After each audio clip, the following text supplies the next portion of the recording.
Oke, halo guys, selamat datang di channel aku Dare Sans.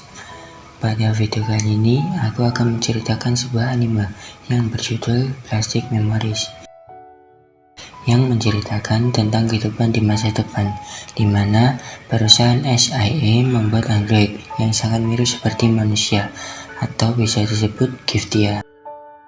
Giftia itu mirip seperti manusia, memiliki jiwa dan juga emosi, tapi tentu ada masa di mana Giftia akan mati, dan disitulah terminal service datang untuk menjemputnya. Sebelum cerita dimulai, mohon maaf kalau ada kesalahan dalam menceritakannya. Cerita pun dimulai.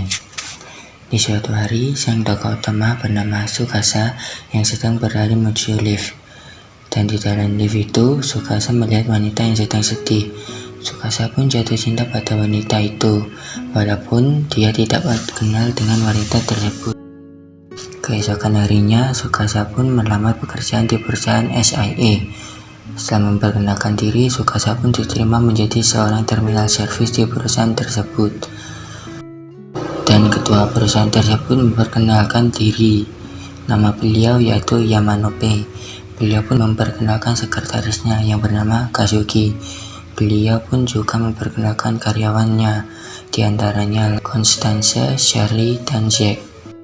Namun tidak semua pekerja di perusahaan tersebut adalah manusia, karena di perusahaan tersebut juga terdapat Giftia. Setelah berkenalan dengan rekan-rekannya, Tsukasa pun diberitahu tentang pekerjaannya. Awalnya Tsukasa tidak punya pasangan, tapi ada seseorang yang bersedia, yang tidak lain adalah wanita yang pernah ia temui di lift waktu itu. Wanita tersebut bernama Isla, dan Isla pun menjadi partner Tsukasa. Tsukasa pun kaget, karena Isla bukan manusia, melainkan sebuah Giftia. Setelah itu, ia pun diperkenalkan oleh Zack kepada seseorang yang bernama Michiro, yang sekaligus pembimbing dalam menjalankan tugas. Tugas Tsukasa adalah menjemput Giftia yang sudah habis umurnya untuk direset ulang agar tidak membahayakan penggunanya. Di tugas pertama, mereka mendapatkan tugas yang sulit.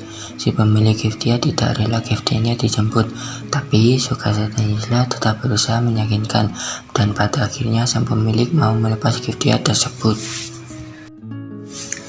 Meskipun satu tim, bahkan satu asrama, Isla sangat acuh atau cuek terhadap Tsukasa. Bahkan saat dia menyapa, Isla pun hanya diam saja. Namun Tsukasa terus berusaha supaya bisa meluluhkan hati Isla. Sampai suatu hari, Tsukasa pun mengajak Isla kencan, namun dengan cara mengajak Isla untuk menemaninya, membeli hadiah untuk temannya. Isla pun mau. Saat sudah sampai, mereka pun membeli baju dan tanaman herbal. Setelah selesai, Tsukasa pun bilang kalau yang mau dia kasih hadiah adalah Isla. Tsukasa pun mengajak Isla ke taman bermain itu, tapi Isla menolak karena dia dulu punya kenangan bersama Kazuki, dan dari kenangan itu Isla menyatakan kepada Tsukasa bahwa dia tidak butuh kenangan karena dia tidak ingin membuat menderita perasaan orang lain kalau dia sudah pergi. Setelah itu pun Isla langsung pergi meninggalkan Tsukasa. Namun saat Tsukasa pulang ke asrama, terdapat Isla yang sedang menunggu Tsukasa pulang. Lalu Isla pun meminta maaf kepada Tsukasa karena meninggalkannya di taman bermain. Lalu Tsukasa memaafkannya. Semenjak hari itu, Isla mau berbicara kepada Tsukasa. Hari demi hari, Isla pun mulai membuka hati untuk Tsukasa. Sampai pada akhirnya, Isla pun jatuh cinta kepada Tsukasa. Namun Tsukasa pun kaget karena tahu bahwa umur Isla tinggal 1 bulan lagi. Dan tanpa sepengetahuan Tsukasa, Isla pun mengetahui hal tersebut. Setelah mendapatkan dukungan dari teman dan rekan-rekan kerjanya, Tsukasa pun memberanikan diri untuk menyatakan perasaannya. Namun Tsukasa pun ditolak. Mungkin karena Isla tidak mau Tsukasa menjadi sedih, sebab Isla tahu bahwa umur programnya hanya tinggal sedikit lagi. Karena penolakan itu membuat Tsukasa menjadi depresi dan mulai menyerah untuk menaklukkan hati Isla. Namun berkat dukungan dari teman-temannya, Sukasa pun tidak menyerah, dan pada akhirnya Isla pun menyadari bahwa cinta Sukasa sangat tulus. Keesokan harinya, Isla pun menyatakan perasaannya kepada Sukasa, dan mereka pun berpacaran. Setelah itu, mereka menjalani hari-hari yang lebih dekat, seperti mengajari Sukasa merawat tanaman herbal dan membuat teh, serta ke taman hiburan bersama-sama. Dan sebelum perpisahan, rekan kerjanya membuat pesta kecil-kecilan.